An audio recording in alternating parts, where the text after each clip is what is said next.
to give a talk.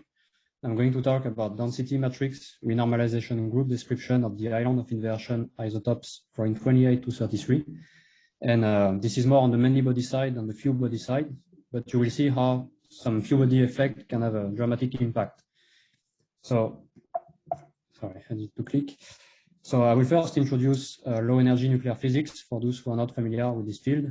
What is an island of inversion, exotic nuclei, and then I will move on the many body methods that include couplings to continuum states, but I will not spend too much time on this. Introduce the model and the problems that we're trying to solve in fluorine 28, 29 mostly. And then I will talk about the physics of these neutron-rich fluorine isotopes and why they are interesting. So in low energy nuclear physics, we are not dealing directly with quarks and gluons. We actually go to much lower energy, closer to the QCD scale at 1 GeV, and we deal directly with protons and neutrons exchanging, for example, pions. So we have, for example, chiral effective field theory or phenomenological models. And out of this, we can build the many body problem with just protons and neutrons. So this is a very difficult problem because the residual interaction between protons and neutrons is still pretty strong. And so we end up with a strongly correlated fermionic quantum many body problem for protons and neutrons, which is very difficult to solve. And so this type of studies in low energy nuclear physics will be done in various facilities. The one where I'm affiliated with is FRIB at Michigan State University, and people will be looking at everything from few body effect to collective basically effect. So in low energy nuclear physics, we try to solve various questions. For example, we try to figure out if we properly understand fundamental interactions with something like neutrinoless double beta decay, for example. Also, we try to investigate the origin of visible matter, how it came to be and how does it evolve, with people looking at neutron stars or supernova.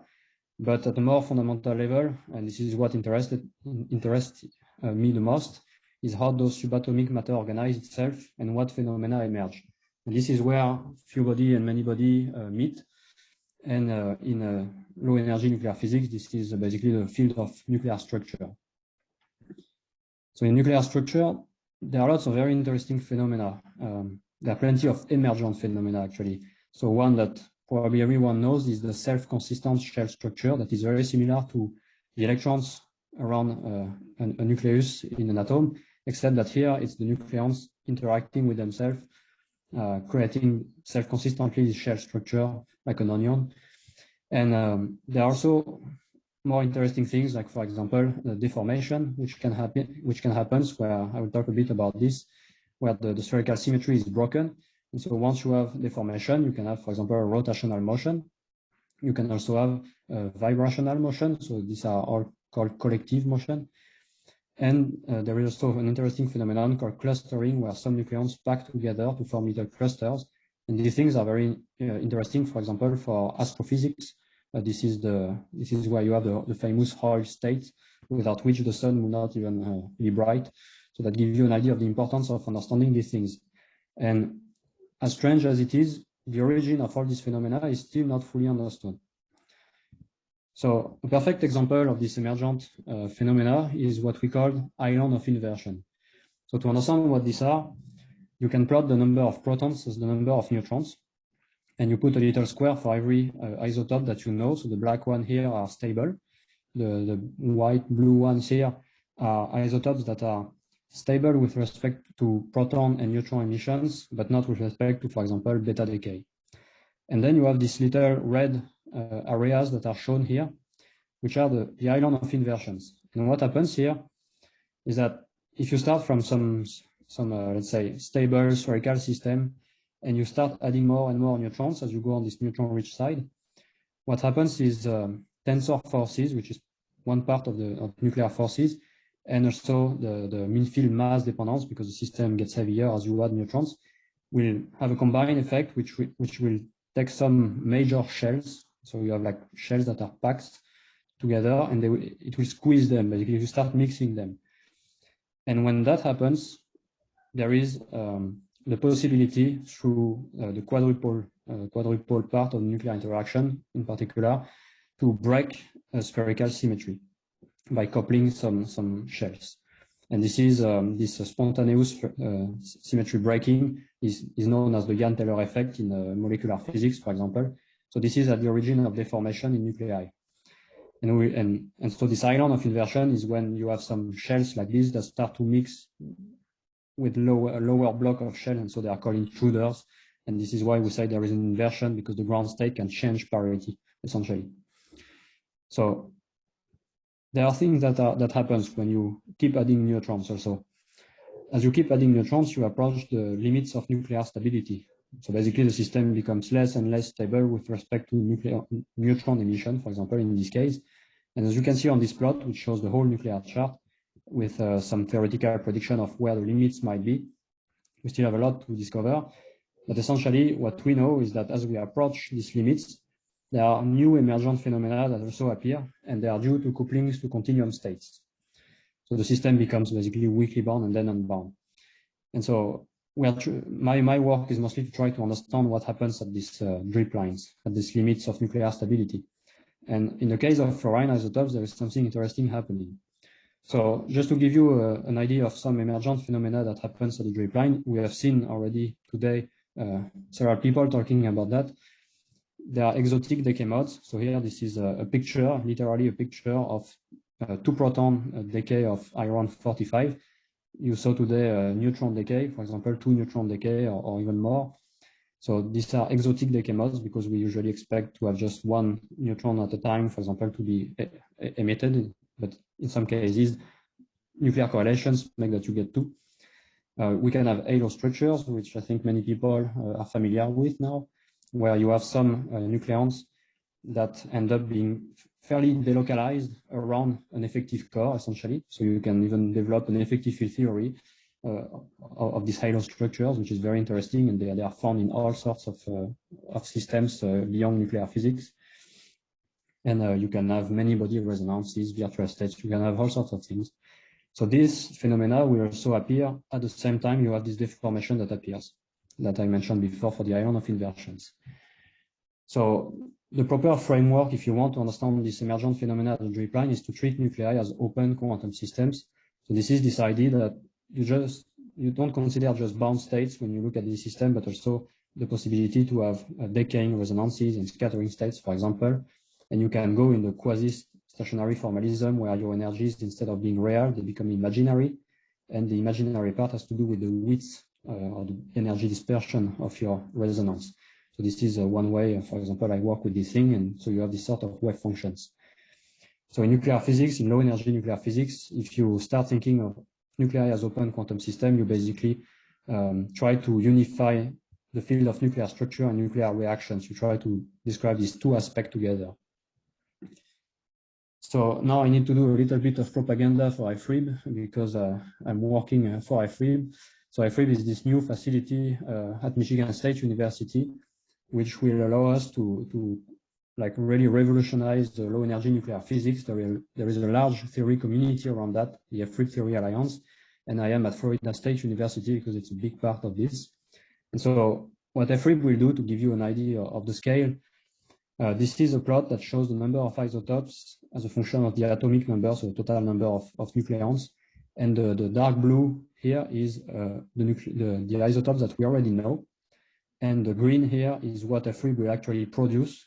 And the light blue is what we think exists.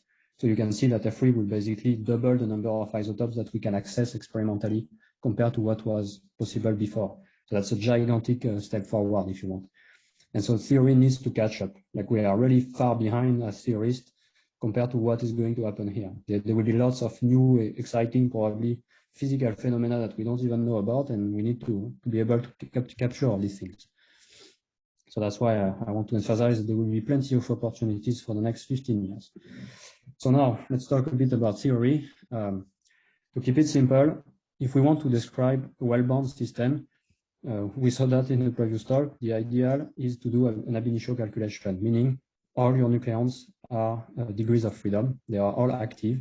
And so you end up with something like a Hamiltonian where you have kinetic energy of your nucleons and possibly 2-body interactions, 3-body interactions, and maybe even more. And usually what people do is they use harmonic oscillator shells to put the nucleons, on the shell like this in this bond state picture. Now, solving this problem can become extremely challenging very quickly as you increase the number of particles and shells. And so one convenient way you can describe nuclei, which works incredibly well, is the shell model, where you essentially introduce an effective core that you fix. It's like if you fix some shells and you remove it from the two-body interaction, and you say that now you have a residual two-body interaction. You forget about the three-body interaction if you can, and you end up with a phenological model like this, which works very well. Now there are lots of people who are connecting this ab initio level of description with the shell model. It works well, except that let's say the precision of ab initio transposed to the shell model in this case, which can be a problem. But people are doing lots of progress in this way. So I'm going to use the shell model here, the phenological shell model, because I just want to capture qualitatively what's happening in these isotopes. So one other aspect that is important is, like I showed before, this is nice, but as it is formulated in harmonic oscillator basis, it's only for bound states. You don't have the outgoing asymptotic. So now if you want to treat nuclei as open quantum systems, you need to change the way you're doing it. And there are various ways to do that. The way I'm using is called the Berggren basis. And it has the advantage that it scales automatically with the number of particles that couple to continuum states. This is the only method that I am aware of which does that. So the idea here, you go in the complex momentum plane, and you will consider the solution of, let's say, a Wood-Saxon potential, something like this, or it could be a Hartree-Fock potential, or anything you want. And you will have your bound states that will be on the positive imaginary part of the complex momentum plane. But you will also have solutions that correspond to decaying resonances that will be in this quadrant here of the complex plane. And then it has been shown by Berggren that you can have a completeness relation if you sum the bound state, the decaying resonances, and an integral over a contour of complex energy scattering state that surround the decaying resonances that you want to include explicitly. So this will be shells, essentially. This will be these little blue shells that you see on the left on this picture. So you can show that. So what you do is you discretize this integral in a momentum space, and then you have a basis that you can use for many body calculations. So here you transpose the shell model or the no-core shell model in the complex energy plane, essentially. So the first application at the many-body level of this was the Efimov shell model, which is a direct translation of the shell model in the complex plane. And the idea is exactly what I said. You discretize your basis, and so you can form Slater determinants, and you can solve your stationary Schrödinger equation in this basis, and you get complex energies where you have the real part, which is the energy position of your many-body resonance, and the imaginary part that gives you the width. And so you can do that, and there are some techniques I'm not going to explain here because we spend too much time, but it's fairly simple. There are just some complications compared to the standard shell model. The problem of this is, like I said, the problems become intractable very quickly if you increase the number of shells, for example. And you can see that if you discretize an integral, you're going to have lots of extra shells, continuum states. And this will make the size of your problem to explode very quickly. So you can't necessarily do that forever. So for the result I will show, I'm going I use the density matrix renormalization group, or we call it Efimov DMRG, where this is essentially DMRG, this algorithm that was originally developed in condensed matter, but to solve the shell model problem in the continuum. And it works very well because what DMRG does, essentially, it splits the wave function in a special way. So you imagine you have your whole space, which is shown by this big square here, that contains what I will call the poles of the scattering matrix, so the bound state and decaying resonances. So that's form a small space here. And then you have all these scattering states that form a much larger space around. And so the DMRG works very well when you can start from a decent approximation of your solution and then include the rest as a sort of correction. And here you can imagine that if you have the bound state and decaying resonances alone, your basis is not complete, but at least whatever wave function you get in this little space will not be that bad. And so the scattering state will tend to be more like a correction. So the DMRG will essentially compress your entire space little by little, piece by piece, and do a sort of data compression by doing a self-similarity transformation, and will give you a much smaller correlated space. So basically you're changing basis, which when you solve the problem in this smaller space, you get the result like if you were solving the full space, modulo some truncation. So DMRG is very well designed to deal with open quantum systems in a way, by definition. So this is this idea here that you have a reference state and a medium in DMRG, and in an open quantum system, you have a system and an environment. So that's why there is this parallel that makes it so nice in a way. But DMRG, as you can see, is a bit more complex. And but just to give you like a taste, for comparison, if I take a Hamiltonian matrix with dimension 10 to the power 8, which is dense and complex, so very hard to diagonalize, the gamma shell model will need like 1,000 cores basically, while DMRG could just run it on 20 cores for about the same time. So you really gain a lot. So now that I've said that, let's talk about physics. So let's go back on this island of inversion. So what happened recently in 2020, there was a surprising observation of negative parity ground state in fluorine 28. And this is surprising because if you think about fluorine 28, so this is the spherical picture that I'm showing on the right here, you would expect basically the neutrons to fill this 0d3 shell here. And so these are positive parity states. So if you want a negative parity state, you will need one of the states that is above to go down enough to build a ground state. But on top of that, later in the same year, at Triumph in Canada, they found a new halo state in the ground state of fluorine 29. So this is what you see here. The reaction cross-section is a bit like the radius as a function of the mass number. As you reach fluorine 29, then it just explodes. So this is a typical signature of a halo here. And so to have a halo, then it means that you probably need this 1p3 shell to be down to the level of the 0d3. So it means that there is some major change compared to the spherical picture that is happening. And we have a good guess about what's happening. What's happening is you have deformation that is mixing these two things, like I said before, with the Ian-Taylor effect. But the Ian-Taylor effect will tend to mix, let's say, the 1p3 with the 0f7. So the whole picture is not completely clear. You have the 0d3 and the 1p3 that needs to be close to each other, and they will be probably strongly coupled to the continuum because you're close to the limit of stability. For in 28 is unbound. And you have also the coupling between p3 and f7 for deformation. So you have two effects that are playing together at the same time. So we are typically in this island of inversion, but also with continuum effect here. So this is the basic narrative, just to remind everyone. So I will start with a core of oxygen 24 here, and then put one proton, and then keep adding neutrons to go beyond this fluorine 31. And so you have this decreasing of the SD-FP gap, so basically of this gap here between the shell. As you increase the number of neutrons, then you have deformation that develops, so that will squeeze these things. You arrive in the island of inversion, which is this whole region here, and then you have the continuum that kicks in. So that's the basic narrative behind. So now we have to show that this is what's happening. We have to show this interplay between deformation and the continuum. But then I look at the literature, and some colleagues of mine did calculation using various interactions. They try to reproduce the known ground states that they, as much as they could, let's say. They did some truncations here. And if you look at the density as a function of the radius for fluorine 27, 29, and 31, you don't see a halo in 29, but experimentally we know that there is one. So I wanted to figure out what was missing basically in this calculation and perhaps do better.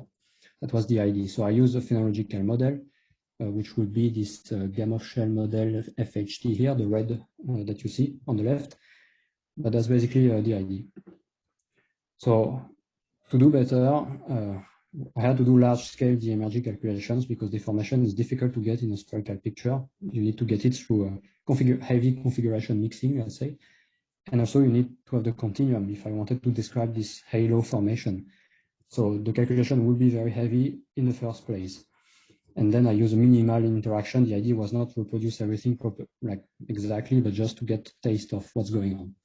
So I had this very large model space. I'm not going to go into details to save you energy, but essentially I made sure to have this 1p3 and 0d3 in the Berggren basis to have the continuum, and the f7 just in harmonic oscillator because this is a high L shell, so the centrifugal barrier is high and you don't expect the continuum to be important for this shell.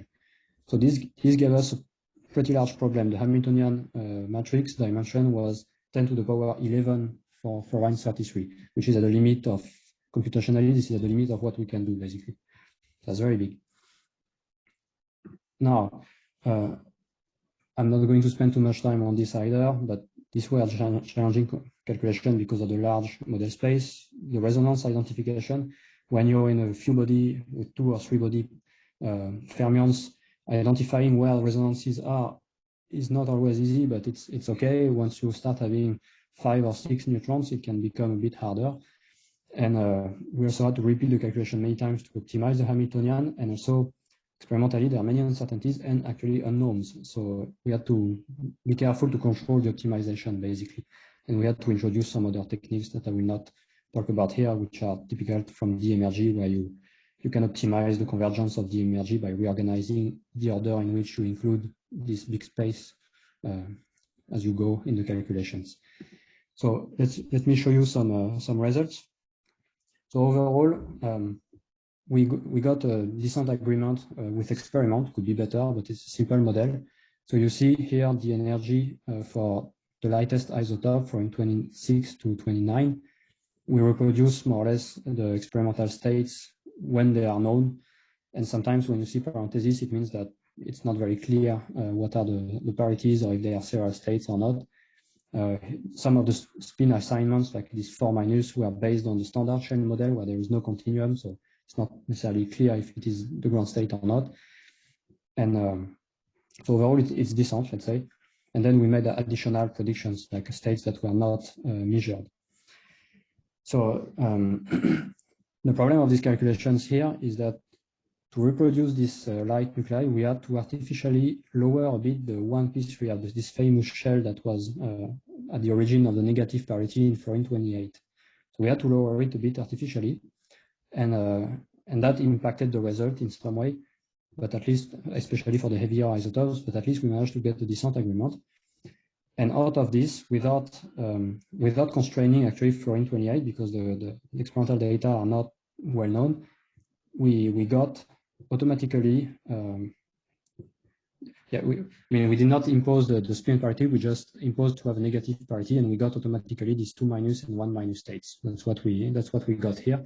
And out of this, which was fairly robust actually in the calculations, without doing anything special, we got an inversion of parity in configuration inversion in fluorine 29. So what that means is in the shell model picture, you would expect the 5½ to be the ground state, but here we got the 1½ So for people who don't know, this just means that deformation is developing.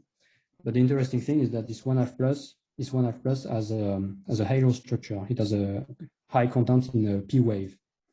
So here we could explain basically why we could explain both the negative parity observed and in 28 and the halo in 29 at the same time. So this was why I was happy with this calculation to some extent. And then we tried to understand what was going on. So we started looking at the occupation numbers of various partial waves, like how many neutrons on average are in a given partial wave. And what we see is this story here on the graph that you see. So first you start with fluorine 25, you just have 1 proton in the d5 which is normal, what you expect. For 26, you start filling up the 0 d3 which is also what you expect. Same in 27, you add 1 more neutron, so it goes into 0 d3, which is again perfectly normal. But then in fluorine 28, instead of continuing to fill the d3, you see that we start filling the p3. And so that means that these two shells are very close. And the continuum is basically, because the system is unbound, the continuum is starting to fill the p3, which is extended spatially. Basically, it's an unbound shell. So this is how you get this negative parities, because of this continuum effect that starts to split basically the occupation of d3 and p3. And you see again the same thing as you add 1 more neutron in fluorine 29, where it's like 50-50 between d3 and p3, instead of having everything in the d3.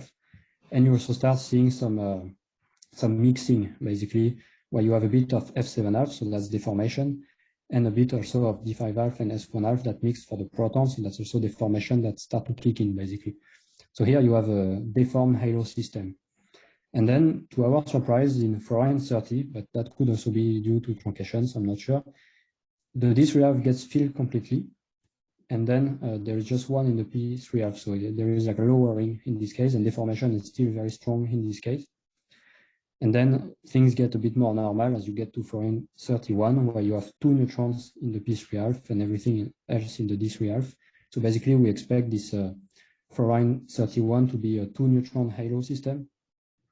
And then you keep just adding in the P3, and you still have some deformation, but here the truncations are probably too strong at that point, because these calculations were very heavy. So the general picture here that I want to say is, because we are getting closer and closer to the limit of nuclear stability, couplings to the continuum increase, and these couplings to the continuum make the P3 being occupied a bit earlier than it should have, let's say, if the system was more bound. And because the P3 couples strongly to the F7 through the quadruple interaction, which is responsible for deformation with the Jahn-Teller effect, you end up basically inducing deformation through couplings to the continuum. So you have an interplay of emergent phenomena, an interplay between couplings to the continuum and like the formation of halo, essentially, and the emergence of deformation, which is quite funny in my opinion. So you have this thing that happens and it makes this fluorine isotope so complex in a way. And then with some 3 minutes, yes. Okay. Yeah, thank you. And then with Chinese colleagues, we also look at relativistic mean field calculation with the Berggren basis, and we saw essentially the same picture in a mean field in a mean field calculation. So this was reassuring, let's say. So now just to finish the last slide, we also made some predictions for the heaviest isotopes. You have to take them with a grain of salt because we had some truncations that were starting to be heavy here. But we essentially predict a 2 neutron halo in fluorine 31, exactly like our colleagues and other people before. And we think there will be negative parity ground state in 30 and 32. And we also have this inversion of parity that continues in 31 and 33. Not of parity, of configuration, sorry, with the 1/2 plus ground state. So there was a proposal accepted for the first round of experiment at F3 once fluorine 30 by Callum Hoffman. So he will look basically at these states and we'll see if this holds or not. This will be the decision. So I will conclude here. I think the study of exotic nuclei is a bright future with the advent of F3. And if you're working on few body effects, you might want to look at this sort of interplays between emergent phenomena. That could be very interesting and useful. And here we just made a modest attempt at understanding the physics of fluorine 25 to 33 from this large-scale DMRG calculations in the continuum and using a minimal Hamiltonian just to gain insight. So in the future, we will try to use better Hamiltonians based on, let's say, effective field theory if we can. And this will open the possibility to do systematic calculation in exotic nuclei with a bit more fundamental grounding, let's say. So I want to thank everyone for your attention, and thank you very much again for inviting me. Kevin. Questions to Kevin? Maybe I should start. You have. Please. I can start. I have a very, very basic question, and maybe I missed something or misunderstood. So usually my understanding is when people talk about DMRG, that for higher dimensions, there might be problems. And it seems like you didn't have any problems in 3 dimensions. Could you comment on that a little bit? It's not really... I assume you're probably from condensed matter or quantum chemistry. This is not really 3 dimensions. It's more 1 dimension because here it's just we just have the shells. So it's not like in the Ising problem or things like this. It's much simpler in a way. So could you say maybe I'm a little slow. So what is a DMRG for, and how does it differ from what I might have in mind? So essentially what we do, so I'll try to explain here like this. So let's see if I can do this. Yeah. So what we'll do, oh, sorry. we start from this single particle space where we just have the bound state and decaying resonances. And here we have all the scattering state, this big space that we want to include, whose effect we want to include. So what we do, we start with this bound state and decaying resonances. We build all the Slater determinants that we can with this. We build a very small Hamiltonian, which is an approximation. We diagonalize it, and this gives us a pivot. And then we add, let's say, one or several scattering states. We couple that to all the other Slater determinants, so we have more Slater determinants. We build a slightly larger Hamiltonian.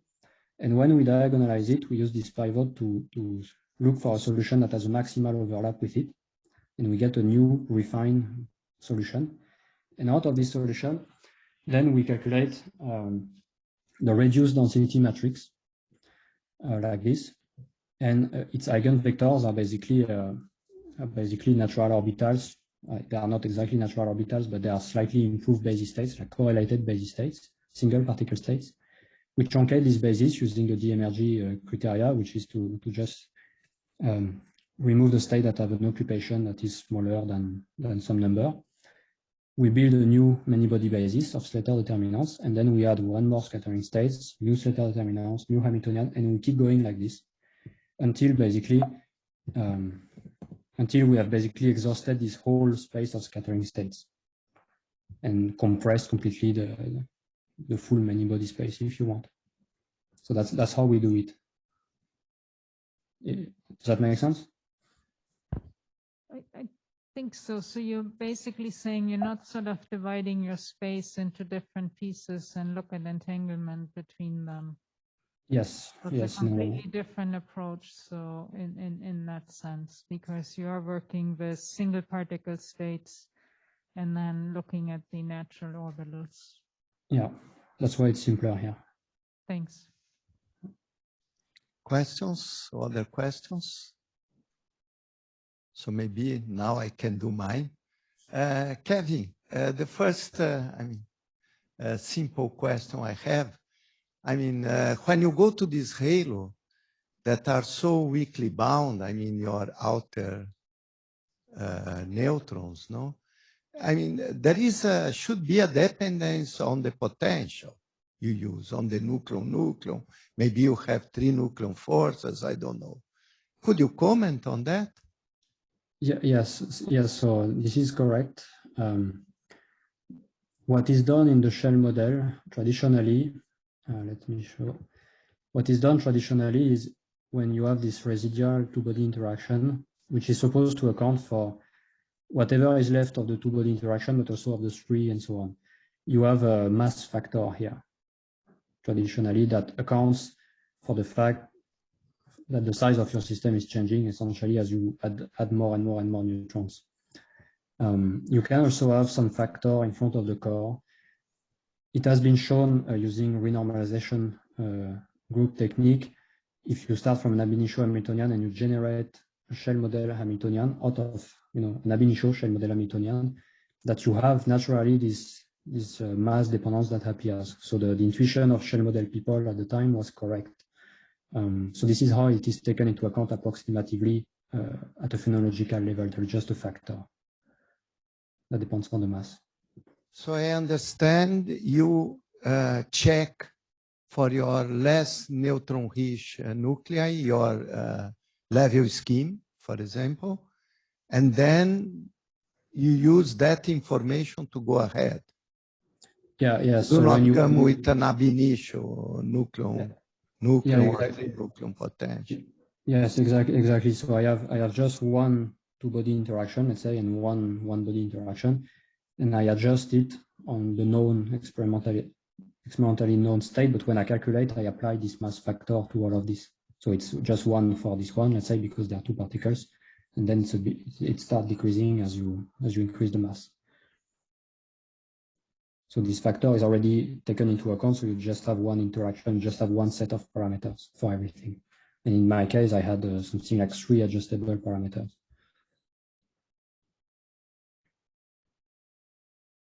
I don't see. Okay, Chris, please. I have more questions, but I continue. Yes, I was intrigued, Kevin. Early in your talk, you mentioned that the Jahn-Teller effect is active in the system. Mm-hmm. And I'm trying to understand the parallel with molecular physics. There you have a molecular point group symmetry that you expect to be present, but because there's an electronic degeneracy, you get a conical intersection of potential surfaces that forces the system to distort away from the symmetry point. Could you elaborate a little more on how the Jahn-Teller works in nuclei and how you account for it? So if I remember correctly, the way it is explained in the book by Elliot. Kevin, could you try to speak up just a little bit? Yes. So sorry for that. So the way it is, if I remember correctly, the way it is explained in the book by Elliot, in molecular physics, you have the degrees of freedom of the nuclei, which you can consider as, let's say, slow, and you have the degrees of freedom of the electrons, which are fast. And if you do Born-Oppenheimer approximation, this is where you will essentially have this spontaneous symmetry breaking, because this approximation will break the symmetries of the problem a little bit. And this is how you end up with this Jahn-Teller effect, exactly like you explained. In nuclear physics, you can't really do that. So the slow degrees of freedom will be the collective degrees of freedom, and the fast one will be the single particle degrees of freedom, essentially. And you can do a very similar, you can do the Born-Oppenheimer approximation. You will end up with your coupled channel equations, and you can do some simplifications. And then you see that the equations are pretty much the same. They're very similar. And you have this spontaneous symmetry breaking that happens. And in the case of nuclei, we know that what is responsible for this are the what we call the multiple part of the nuclear interaction. So for example, in this case, that could be quadruple interaction. These are the terms that will, in the potential, that will give you this spontaneous symmetry breaking by coupling some shells together. So it's analogous, but it's not exactly the same. And also in nuclear physics, it is not as well defined as in molecular physics, because in nuclei, almost all the degrees of freedom are a bit mixed, let's say. All the energy scales are all very close to each other, like vibrational motions, collective motions, single particle excitations. All of these are in very similar range of energy. So you do see or have, in some sense, a defined potential energy surface of the nucleons that shows this conical structure of two surfaces intersecting? Yes, exactly. You have couplings between the vibrational degrees of freedom and single particle degrees of freedom. So that's exactly what you said. Thank you. Thanks. More questions? You? I would like to continue on Dorte's question in some way. Usually we are used to see the DMRG methods on finite systems. So in your network in some ways done by the orbitals. Yeah. And but usually the DMRG works well if the interaction is local in the space. So I think that your Hamiltonian is not very local on orbitals. It will couple or orbital. How does this work in your system? So that's actually a very good question.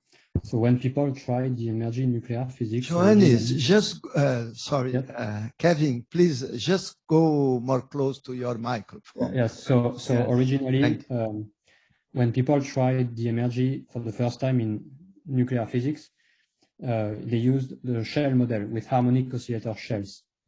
And in this picture, the couplings between various shells is actually very strong. You can easily couple low energy with high energy shells without any problem with this sort of very strong interaction. And so the DMRG was working, but not very well. It was not great. But when people tried for the first time using this Berggren basis, things changed completely, because you just have a few shells that are strongly coupled, like the bound state and decaying resonances, which is your starting point where you diagonalize the problem exactly. And then you try to couple all these poles of the scattering matrix with the scattering states. But the scattering states are weakly coupled individually. They are all weakly coupled to these bound states and decaying resonances. So that's why it works well, because these couplings, like you said, it's sort of localized if you just consider your initial system to be these shells with the bound states and decaying resonances. That's why it works in this case. Now, if you start looking at very broad resonances where the continuum plays an important role, the DMRG start to struggle because the couplings to the scattering state become strong. So that's correct, yes. Okay. Okay, so I have still some curiosity about what you have done.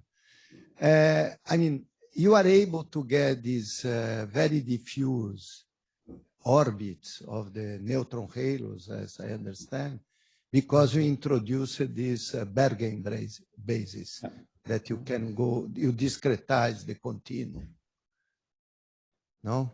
Because yes, normally, I mean, if you use normal basis, I mean, harmonic oscillator, it's very hard, I mean, for such kind of calculations to get those diffuse states, no?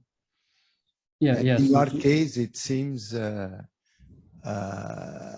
mean, although you have not shown the matter distribution or neutron distribution, you concluded that you have this halo structure that are the diffuse states. So could you comment on that?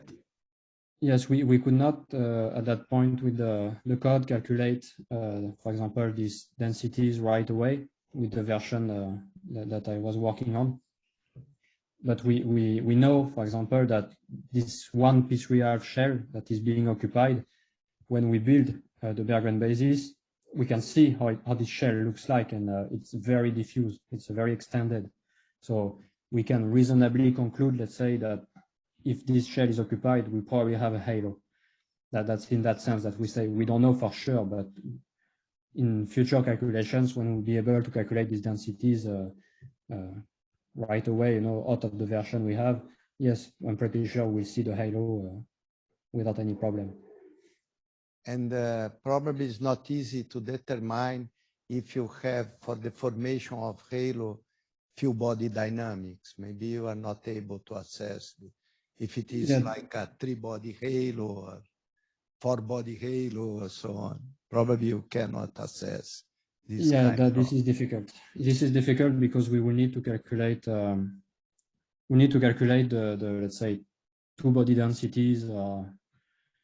You know, we need to make a plot of, let's say, the density as a function of the angle between 2 neutrons and the distance between the 2 neutrons, something like this, to get an idea of what's going on. But it's hard to generalize to more than 2 neutrons in the first place. So just looking at the occupations is already giving us a good guess. Okay. More questions to Kevin? So I would like to thank Kevin and the speakers, no? Miguel, Joannis, and Sonia for their excellent talks, and Kevin as well. So, ciao.